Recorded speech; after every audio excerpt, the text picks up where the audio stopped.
Assalamualaikum warahmatullahi wabarakatuh. Untuk pelajaran fikih salaf untuk kelas A sampai dengan kelas D, kelas 7A sampai kelas 7D. Mari kita buka halaman 5. Buka halaman 5. Kitabnya ya. Kitab yang dari sekolahan, kita buka halaman 5. Sebelum kita mengawali pelajaran ini, kita membacakan suratul Fatihah yang mana kita tujukan kepada mu'alifnya, yaitu Syekh Abu Suja. Biniyati liridha'illahi al-Fatihah. A'udzubillahi minasyaitonirrajim. Bismillahirrahmanirrahim. Alhamdulillahirabbil alamin. Arrahmanirrahim. Maliki yaumiddin. Iyyaka na'budu wa iyyaka nasta'in. Ihdinas siratal mustaqim. Siratal ladzina an'amta 'alaihim ghairil maghdubi 'alaihim waladdallin. Amin. Pelajaran selanjutnya faslun. Faslun wa faraidul ghusli ila akhirih. Jadi nanti saya akan kirimkan terjemahannya. Nanti anak-anak tulis di sampingnya ini, di samping fasalnya halaman 5 dan halaman 6 nanti ya. Faslun wa faraidul ghusli salah satu asya'a. Fasal menerangkan fardu-fardunya mandi. Yang dimaksud mandi di sini adalah mandi besar atau mandi junub. Fardu-fardunya mandi besar atau mandi junub itu ada tiga. Ada tiga. Yang pertama, niat mandi besar. Nawaitul ghusla li raf'il hadasil akbari fardhon lillahi ta'ala. Niat sapa ingsun atau ingsun niat adus krana ngilangi hadas gede fardu krana Allah Ta'ala. Jadi bisa hadasil akbar atau yang lain, tapi yang umumnya nawaitul ghusla li raf'il hadasil akbari fardhon lillahi ta'ala. Yang pertama niat dilakukan bersamaan dengan membasuh air atau mengalirkan air. Niat dimulai dari itu. Yang kedua, wa izalatun najasati ingkanat ala badanihi. Yang kedua, menghilangkan najis yang berada di anggota tubuh, di seluruh tubuh. Tatkala saumpama ada kotorannya, entah itu kotoran hewan atau kotoran apa, kita bersihkan terlebih dahulu sebelum mandi. Wa isalul ma'i ila jami'is sya'ri wal basyarati. Yang nomor 3, mengalirkan air ke seluruh rambut dan kulit. Jadi semua anggota tubuh kita, baik itu kulit atau rambut, yang kelihatan itu wajib dialiri dengan air atau wajib terkena air. Contohnya yang paling angel lempit-lempitane kuping atau lempit-lempitane kemaluane perempuan. Jadi wajib terkena air. Intinya semua anggota tubuh yang kelihatan.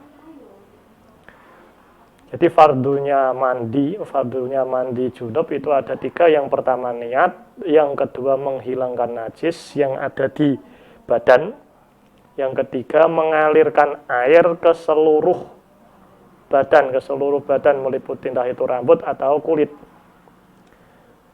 Setelah itu wasunanuhu khamsatu asya, sunnahnya mandi besar. Sunnah-sunnahnya mandi besar itu ada 5. Sunnah-sunnahnya mandi besar itu ada 5. Yang pertama apa? Yang pertama at-tasmiyatu, membaca basmalah. Yang pertama membaca basmalah.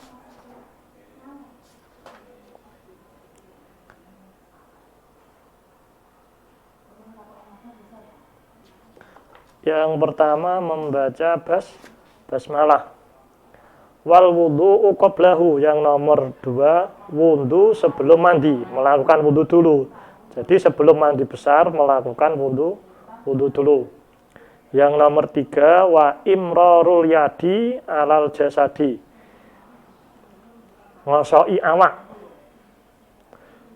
lumakokno tangan ing dalem ing atase jasad atau ngosoi. Jadi bukan hanya mengalirkan saja, tapi sunai mau dikosoi barang. Jadi ben reget-regete, saumpama kok ada reget luweh-luweh leget sing menghalangi malah iso ben sekiranya saged kulite saged terkena air, monggo iku dikosoi. Wal muwalatu lan nuli-nuli, jadi sunai basuwe nuli-nuli atau terus menerus. Jadi aduse langsung, sekali mandi langsung bar, ora kok dicicil. Wah, ning kene sikile tok, ning kono tambah dhuwure. Itu boleh, tapi tidak mendapatkan kesunahan. Yang kesunahannya langsung mualah.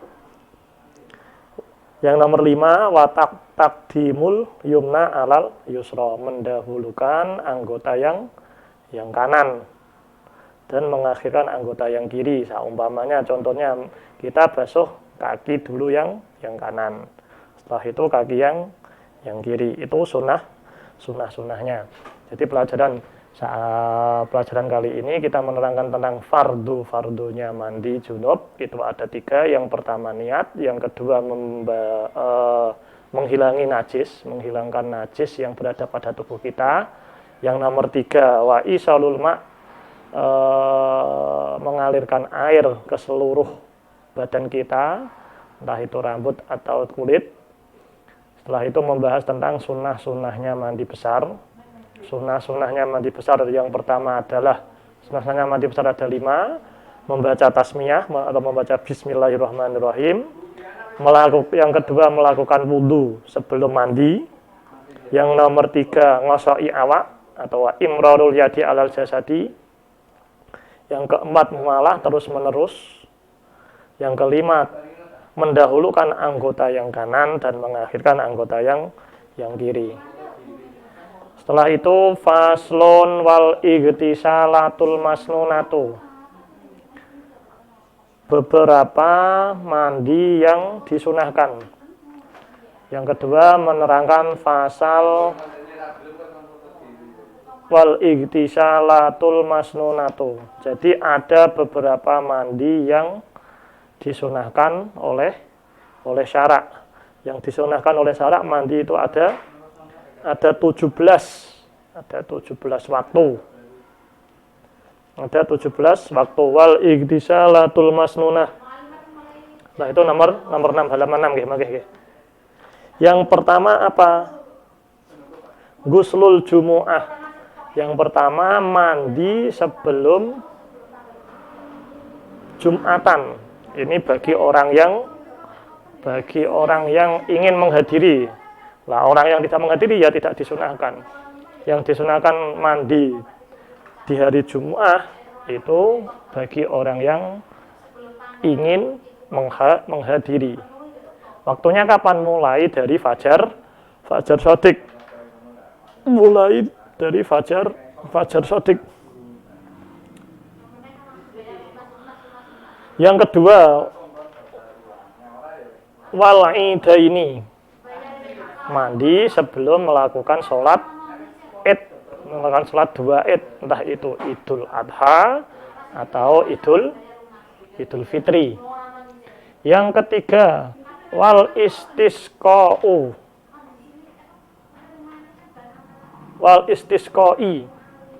Wal istisqoi, mandi ketika ingin melakukan sholat istisqa atau sholat meminta hujan. Waktu kemarau tidak ada hujan, kemarau panjang, sudah waktunya hujan kok belum ada hujan, kita disunahkan melakukan sholat istisqa. Setelah sebelum melakukan sholat istisqa, kita disunahkan melakukan mandi istisqa. Wal khusufi, dan sebelum melakukan sholat gerhana. Khusuf itu gerhana rembulan. Khusufi gerhana rembulan. Wal kusufi, dan mandi sebelum gerhana, melakukan sholat gerhana kusuf li syamsi, gerhana matahari. Wal ghuslu min ghuslil mayiti, yang keberapa ini? Yang pertama Jumu'ah, yang kedua Idain, ketiga istisqa, keempat khusuf, kelima kusuf, keenam mandi setelah memandikan mayit. Jadi disunahkan mandi setelah memandikan mayit, karena ada hadis Rasulullah, man gosala mayitan fagtasil wa man hamalahu falyatawaddo. Orang yang memandikan mayit maka disunahkan untuk mandi, dan orang yang gotong atau mengangkat mayit maka disunahkan untuk berwudu. Itu hadisnya Rasulullah. Yang ketujuh, wal kafiru ida aslama, mandinya orang kafir tatkala dia masuk Islam, itu disunahkan. Jadi tatkala ada orang kafir kok masuk Islam, kita menyuruh untuk mandi, tapi untuk mandi yang mana notabene ini mandi sunnah. Wal majnunu wal mugma alaih idza afaqa, orang yang gila atau orang yang gila dan orang yang ayan, wong gendeng, wong edan, atau wong sing ayan, atau bahasanya epilepsi dah napa niku. Epilepsi idza afaqa tatkala dia sudah sembuh. Jadi ana wong ayan tiba, ayan bariku wis bar waras, disunahkan untuk mandi. Wal ghuslu indal ikhrami, seterusnya mandi tatkala ingin melakukan ihram. Ini bagi orang yang melakukan ibadah haji. Waliduhuli Makkah, dan sunnah mandi di saat kita ingin memasuki kota Makkah al-Mukarramah. Walil wukufi bi Arafah, dan kita disunahkan mandi lagi tatkala ingin melakukan wukuf di Arafah. Al-Hajju Arafah, haji itu wukuf di Arafah. Walil mabiti bi Muzdalifah, dan disunahkan lagi mandi tatkala ingin melakukan mabit atau menginap di Muzdalifah. Wali ramyil jimari, dan disunahkan pula mandi ketika ingin membalang atau melempar jumroh 3 jumroh, entah itu Aqobah, Ula, dan Wusta. Wali ramyil jimari salasi, sunnah mandi ketika ingin melempar jumroh 3. Wali tawafi, dan disunahkan lagi mandi setelah tatkala ingin melakukan tawaf. Wali dukhuli Madinah, dan tatkala disunahkan mandi lagi tatkala ingin masuk ke kotanya Rasulullah Shallallahu Alaihi Wasallam, yaitu Madinatul Munawwarah. Jadi pelajaran kali ini kita membahas tentang fardu-fardunya mandi junub. Yang kedua menerangkan tentang sunnah-sunnahnya mandi junub, tentu ada 5. Yang nomor 3 pasal menerangkan tentang mandi-mandi, beberapa tempat mandi-mandi atau waktu mandi yang beberapa waktu mandi yang disunahkan. Ada 17 tempat tadi.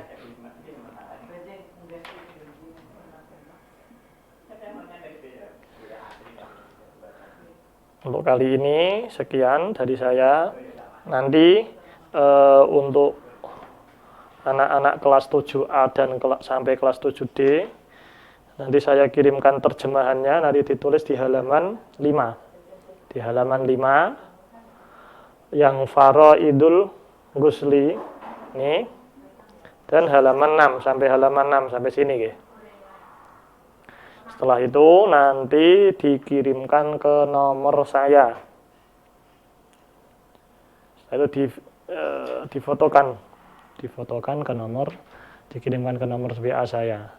Sekian dari saya, mudah-mudahan ilmu yang saya sampaikan ada manfaat.